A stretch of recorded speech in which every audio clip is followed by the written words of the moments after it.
আমি কোথাও ক্ষমা চাইনি। ফিমেল 4 এর সাথে যারা কাজ করছে তারা কেউ বয়কট করার মতো কোনো অপরাধ করেনি। কোকা কোলা চলবে না, দোকানে কোকা কোলা চলবে না। কোকা কোলার রংটা দেখলে মনে হয় ফিলিস্তিনের রক্ত। এই বেঈমান কোকা কোলা আমরা চাই না। আমার বক্তব্যে স্পষ্ট বলা আছে আমি কোনো ক্ষমা চাইনি, কারণ আমি তো কিছু করিনি। যে দেখেন আমি কোনো কাজের সাথে সম্পৃক্ত না। সো আমার মেসেজটা, আমার ফেসবুক স্ট্যাটাসটা এখনো আছে, ডিলিট করা হয়নি। সো আমার ক্ষমা চাওয়ার প্রশ্ন আসবে তখন যখন আমি কোনো অপরাধ করব।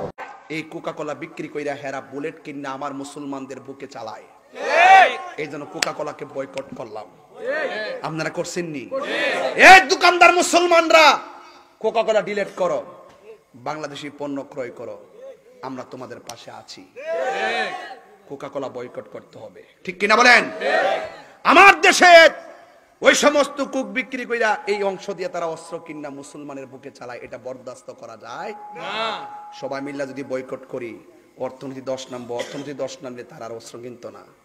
কথা কোন ঠিক কিনা? আমরা যেহেতু ফিলিস্তিন যাইতাম পারতাম না, এখান থেকে এটা বয়কট করে মনে করলেন জিহাদে অংশগ্রহণ করছেন। কারা কারা রাজি আছেন হাত তোলেন। এ ওয়াদা কর, ওয়াদা কর। আর খামো, এই খামো। Action, action.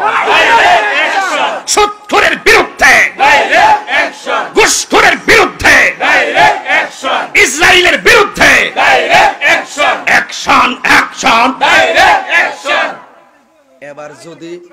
এবার যদি কেউ আমার সহালবেলা মন্দ কর, আমার কোনো অসুবিধা নাই, একটু গরম হই, ঠিক নেই? আম গাছও জাম ধরে, ঠিক কিনা? ওই ঠিক বলে, ঠিক আম গাছও আম ধরে, আম গাছও জাম গাছও আগুন আগুন, ওই কথা কোন ঠিক কিনা?